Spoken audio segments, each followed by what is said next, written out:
Pakistan cricket के मसले मसाइल बढ़ते जा रहे हैं। मैं पीसीबी की बात नहीं कर रहा, मैं पाकिस्तान क्रिकेट की बात कर रहा हूँ। और इन मसले मसाइल की वजह प्लेयर्स खुद भी हैं और पीसीबी भी है। अब ये स्पेसिफिक बंदे के बारे में आज मैं बात करने जा रहा हूँ, मैं एहसानुल्लाह की बात कर रहा हूँ। उनकी अभी रिसेंटली एक पॉडकास्ट आई है जिसकी वजह से वो बहुत ज्यादा न्यूज में आ गए हैं और काफी उन्होंने आई थिंक बचकाना बातें की हैं। और मैं पहले इनको बता दूं कि ये जो है ये पाकिस्तान से 1-2 मैचेस खेल चुके हैं क्रिकेटर है और T20 में बात कर रहा हूँ। ये अपनी पेस की वजह से काफी फेमस थे कि 150 के राउंड अब ये बॉल करते थे और मुल्ताब सुल्तान को रिप्रेजेंट कर चुके हैं ये पहले। और ये पिछले तकरीबन 2 साल से आई थिंक ये इंजर्ड थे और बाद में ये इनके साथ लोगों की काफी सिंपैथीज थी कि पीसीबी ने इनको सही तरह से मैनेज नहीं किया, जो कि इन्होंने उस पॉडकास्ट पे भी कहा। सो अब जिन लोगों ने इनके ये क्लिप्स देखे हैं, ये पॉडकास्ट देखी है, उनको अंदाजा इस चीज का हो गया होगा कि सिर्फ इसमें पीसीबी की गलती नहीं है, इनकी अपनी भी गलती है। अब उसमें इन्होंने कुछ ऐसी फजूल सी बातें की हैं, होस्ट के सवाल भी फजूल थे, निहायत फजूल थे और उनका मकसद ही सिर्फ ये था आई थिंक ये जो आजकल ना हर बंदा पॉडकास्ट कर रहा है और वो सबका मकसद ये है कि यार किसी तरह से हमारी वीडियोस वायरल हो। स्पेशली ये न्यूज बेस्ड ये पॉडकास्ट आजकल शुरू हुई है, जो सहाफी हैं इन्होंने शुरू की हैं, जो मोस्टली इनका यही केस होता है। सो इसमें इन्होंने सबसे पहले अपनी इंजरी के बारे में बताया। इन्होंने कहा कि पीसीबी ने मुझे सही तरह से मैनेज ही नहीं किया और इनकी बातें सुन के आपको पता चल जाएगा कि क्यों मैनेज नहीं किया।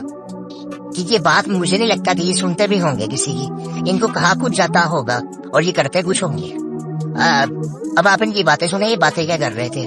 गूगल पे अगर आप इनका नाम सर्च करते हैं तो इनकी उम्र 22 साल आती है, 22 साल आती है और इनकी उम्र 22 साल होगी नहीं, ये तो इनको देख के पता चलता है। सो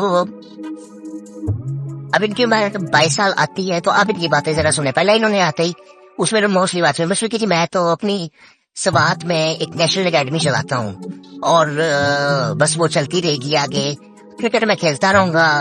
और काफी इन्होंने ऐसी फजूल सी बातें की और इनकी बातों से बिल्कुल ऐसा लग रहा था कि किसी की बात सुनते नहीं होंगे। इवन मुझे जो हैरानगी पिछले कुछ सालों में हो रही थी ना इस पॉडकास्ट से पहले कि अगर पीसीबी इनको सपोर्ट नहीं कर रहा तो मुल्तान सुल्तान वाले क्यों नहीं कर रहे। अली तरीन वो सपोर्ट वो जनरली प्लेयर्स को करते हैं और वो मुझे याद है कि जब ये इंजर्ड हुए थे तो उन्होंने कहा था कि हम इनको पूरी तरह से मैनेज करेंगे। फिर बाद में आया था कि पीसीबी ने कहा कि हम इनको मतलब प्रॉपर इनका ट्रीटमेंट करवाएंगे। फिर उसके बाद अली तरीन की तरफ से कोई बात आई नहीं और वो मुझे आज पता चल गया कि क्यों नहीं आती थी वो बातें। असल में हमारे जो प्लेयर्स है ना आजकल सोशल मीडिया की वजह से ना वो पहले ही हवाओं में है कि वो समझते हैं कि जी हमसे ताकतवर कोई नहीं है। और स्पेशली ये फखर जमान वाला भी जो केस हुआ है ना उस पर भी डिटेल फिर बात करेंगे दोबारा। लेकिन उनका भी जो मसला है ना, मैं हमेशा ये समझता हूँ कि ठीक है डिफरेंसेस होते हैं, सब कुछ सारे मसले मसाइल जो प्लेयर समझते हैं कि हम उनके साथ हैं वो बिल्कुल ठीक है, लेकिन आपको उस अथॉरिटी से लड़ना नहीं है कि जिसकी वजह से आप पाकिस्तान खेलोगे। मतलब मैं पीसीबी से बात कर रहा हूँ कि ठीक है आपको पीसीबी के आमने सामने नहीं खड़े होना, आप पीसीबी के साथ बात करते हैं। अब ये उनके जो मसले मसाइल शुरू हुए हैं अब उसपे काफी बातें हो रही हैं, वो डिटेल में फिर बात करेंगे। अभी एहसानुल्लाह पे रहते हैं। अब इनके मसले मसाइल इनसे फजूल से सवाल हुए, इनसे पूछा जा रहा है, एक 22 साल के क्रिकेटर से पूछा जा रहा है जिसने जो कि एक इमर्जिंग प्लेयर ऐसे इमर्जिंग प्लेयर पाकिस्तान टीम में 2-3 मैचेस के अलावा है, उससे पूछा जा रहा है कि दुनिया का बेहतरीन बॉलर कौन है। कंपैरिजन किया जा रहा है बुमराह और नसीम शाह का, तो वो कहता है जी नसीम शाह तो बहुत अच्छा बॉलर है जी बुमराह से। हाँ वो ठीक है, हम सबको पता है कि कौन बेहतर बॉलर है और नसीम शाह आने वाले टाइम में बेहतर हो सकता है। सो खैर उनका सवाल का जवाब देने का तरीका ही बड़ा गलत था। वो पता चल रहा था कि कोई बच्चा बात कर रहा है और उसके बाद जब उनकी अपनी वो इंजरी की बात की गई उसमें उनकी इतनी इमेच्योर फजूल सी बातें थी कि उनको पता ही नहीं है कि उनको मैनेज किस तरह से खुद को करना है। इवन मैंने सुना कि ये अपने सोशल मीडिया पे कोई फजूल सी वीडियोस अपलोड करते थे इंस्टाग्राम पे और आई थिंक जो अवाम थी वो बताती थी कि ये बंदा कर क्या रहा है। मैं यार उनको फॉलो नहीं कर रहा था सोशल मीडिया पे, ये मैंने भी सुना और ये बात ठीक ही होगी अगर ये करते हैं। मैंने इनका सोशल मीडिया भी कोई देखा नहीं है उसकी वजह से ये सोशल मीडिया एक मसला बन चुका हुआ है इस वक्त प्लेयर्स के लिए।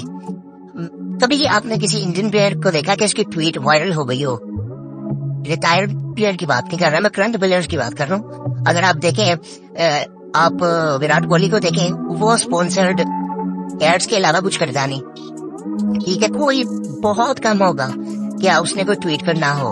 आपको याद होगा कि MS धोनी ने उनका जो लास्ट ट्वीट था, उन्होंने कभी आई थिंक ट्वीट किया ही नहीं होगा। सो उन्होंने एक ट्वीट किया था अंबानी की शादी पे उनको विश करने के लिए, और वो भी पेड था, स्पॉन्सर्ड ट्वीट था। और हमारे यहाँ पे दिन में पता नहीं कितने ट्वीट कर देते हैं प्लेयर्स, इसीलिए इनकी कोई वैल्यू बनती नहीं है। जिनके मैनेजर्स हैं वो भी कोई इतने खास मुझे अक्लमंद लगते नहीं है। उनका भी बहुत हाथ है प्लेयर्स को जिस हालात में वो है उनको लाने में, और ये इसके पास तो मैनेजर भी लगता है कोई नहीं है, ये सामने के पास। सो आई थिंक मुझे लगता है कि मुझे बहुत मुश्किल लगता है कि ये पाकिस्तान से दोबारा खेल भी सकेंगे, कि जो इनके हालात नजर आ रहे हैं। ये आई थिंक पहले तो जमीन में नहीं है, इनके पाँव हवा में है, और ना इनके आसमान पे हाथ लग रहे हैं, ना पाँव जमीन पे लग रहे हैं। सो ये आई थिंक वो हवा में ही है इस वक्त, और ये इनको भी बहुत मैच्योर होने की जरूरत है। और ये पॉडकास्ट पे आना पहले बंद करें। प्लेयर्स, कोई भी प्लेयर सुन रहा है, इससे पहले हसन अली की एक पॉडकास्ट आई थी, वो भी ऐसे ही, उन्होंने ऐसी बातें कर दी थी कि लोगों ने ही कहना शुरू कर दिया था कि बाबर का करियर या बाबर की परफॉर्मेंसेस पे जो असरात है वो इन्हीं हरकतों की वजह से। उसने ऐसी बातें बचकाने मूड में कर दी थी, लेकिन वो अगर आप उसका थोड़ा सा एनालिसिस करें तो वो बड़ी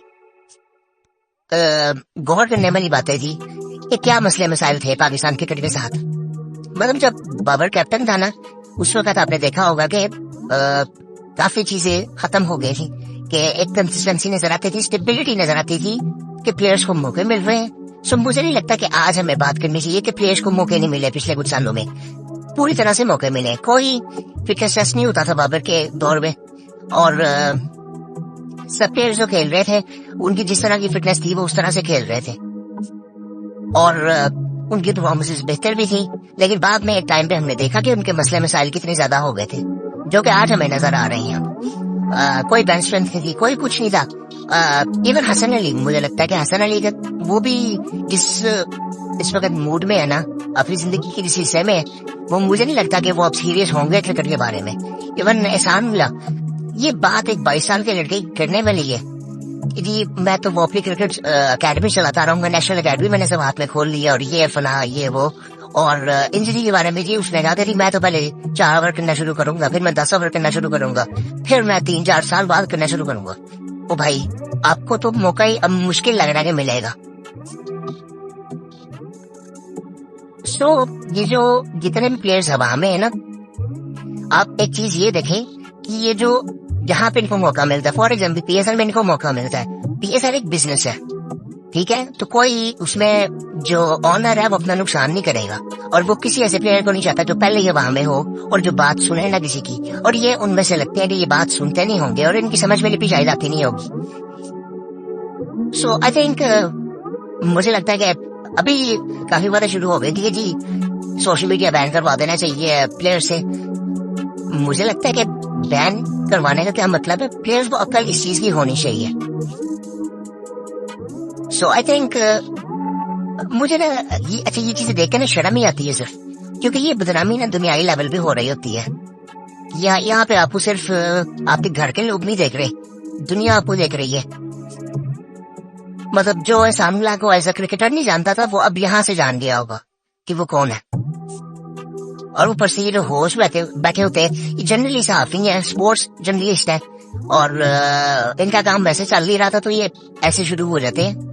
सो इनका भी वही हाल है कि इनको सवाल प्रेस कॉन्फ्रेंस में भी करने नहीं आते, और ये यहाँ पे आगे भी इनको सवाल करने नहीं आते। बंदा थोड़ी तैयारी करता है, थोड़ी प्रिपरेशन करता है, अपने आप को रेडी करता है कि मैंने जो काम करना है उसको मैं ठीक तरीके से करूँ। मुंह उठा के कोई भी आके बैठ जाता है माइक लगा के। और आजकल तो अब ये माइक भी बड़े सस्ते हो गए कि आप जी एक सेटअप स्टूडियो सेटअप ऑर्डर करो पॉडकास्ट का और जी शुरू कर दो, सामने एक बंदा बिठाओ और शुरू कर दो। और जिनका थोड़ा सा नेटवर्क बना हुआ है, जो 2-4 बंदों को जानते हैं, वो मुंह उठा के बिठा लेते हैं आके।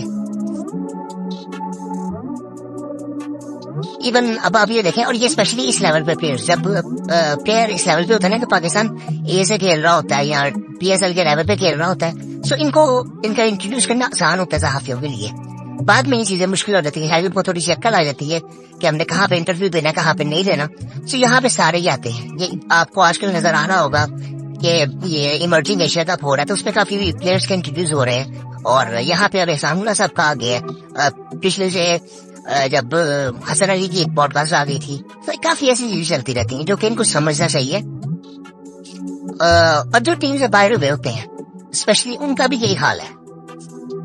आप लड़ो मत, मेरा ख्याल से एटलीस्ट लड़ो मत।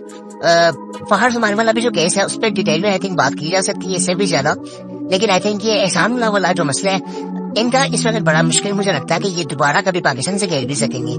जो जिस वक्त इनका जो माइंडसेट जिस लेवल पे पहुंच चुका हुआ है ना, कि बहुत मुश्किल होता है कि जब इतनी कम एज में बंदा हवा में जरा रह जाए ना और रियलिटीज को एक्सेप्ट ना करे। और आई थिंक उनका जो जहन लगता है वैसे लगता भी नहीं कि वो किसी की बात सुनते भी होंगे। उनको कहा कुछ जाता होगा, वो करते कुछ होंगे, तो PCB ने कहा होगा कि यार इसको फारग करो, जो ये करता है फिरे हमारी जान छोड़े है। और ऐसे प्लेयर्स मैं ही समझता हूँ कि पाकिस्तान में होने भी नहीं चाहिए। हमें सिर्फ ठीक है, आप ये नहीं कह सकते कि हमें स्किल अच्छी होनी चाहिए पाकिस्तान टीम में आ जाएगा, बस बहुत सी चीजों की जरूरत होती है। आप प्रॉपर तरीके से ग्रूम होने चाहिए फिर पाकिस्तान टीम में हो। इवन काफी ग्रूमिंग की जो बात की जाती है, मैंने पहले भी कई दफा बात की है कि हमें PCB में बहुत काम करने की भी जरूरत है। PCB में तकरीबन 1150 बंदा काम करता है इस वक्त, 1150 बंदा काम करता है। और मुझे याद है मोहसिन नकवी साहब जब आए थे तो उन्होंने कहा था कि यार PCB में बहुत लोग काम करते हैं, ये करते ही क्या है, सो इनको काम होना चाहिए। तो जब वो आए थे तो वो लोग लेके आए थे और पिछले लोग उनकी नौकरी खत्म हुई नहीं थी। सो उसमें काफी मसले मसाइल हैं। अब खैर अगर वो लोग हैं भी तो उनको सही जगह पे लगा होना चाहिए। जिस तरह मैंने बात की थी, एसोसिएशंस बननी चाहिए। हाँ, इन लोगों को आप वहां पे डालें। उसके बाद एक डिपार्टमेंट बनना चाहिए जो कि मीडिया को मैनेज करे और उनको ग्रूम भी करे। इसी तरह प्लेयर्स के लिए भी सेम चीज होनी चाहिए कि उनका ग्रूमिंग सेंटर भी PCB को बनाना चाहिए कि उनको मेंटली एंड फिजिकली हर तरह से ग्रूम करे। लेकिन ये चीजें पॉसिबल ही नहीं हो रही। मुझे नहीं समझ आती है क्यों। आई थिंक मुझे जो सीन की बात समझ आई है ना कि पाकिस्तान में अगर आपने कुछ नहीं करना ना तो आप नहीं करोगे, और अगर आपने कुछ करना तो अब वो काम बड़ा इजीली हो सकता है पाकिस्तान में। पाकिस्तान की सूरत हाल ऐसी है, हमारा कोई क्योंकि सिस्टम नहीं है। हमारा ये होता है कि हाँ यार अगर ये काम करना है तो हर हद तक चले जाओ, ये काम करना ही करना है, जिस हद तक भी जाना पड़े। सो वो सिफारशी कल्चर या काम जल्दी करवाना वो हम करवा लेते हैं जल्दी।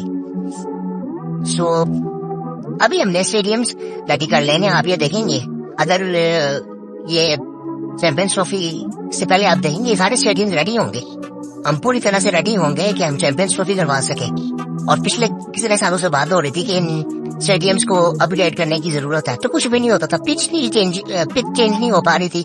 रमीज वाला सब जब आए थे वो पिच नहीं उस तरह से बनवा सके थे जिस तरह से वो बनवाना चाह रहे थे। वो ड्रॉप-इन पिचेस लाना चाह रहे थे, उस पे इतनी लंबे उन्हें 3 साल निकाल दिया, तो वो कुछ हुआ नहीं इसमें। बाद में वो जो जिस तरह की पिचेस बनाना चाह रहे थे वो भी नहीं हुई। अब दोबारा हम अपने पुराने ट्रैक पे आ गए कि हमने स्पिन ट्रैक्स बनाने हैं जब गोरे इधर आए। और स्टेडियम का काम अब करवाना था, तो आपने देखा होगा पिछले 2-3 महीने से काम शुरू हुए, 2-3 महीने रह गए तो सारा कुछ हो भी जाएगा। सो काम करना हो तो काम हो जाता है, नहीं करना हो तो वो बिल्कुल भी नहीं होता। सो मुझे बेसिकली ये लगता है कि ये इसमें सिंपली जो चीज नजर आती है ना वो प्रोफेशनलिज्म की कमी नजर आती है हर तरह से।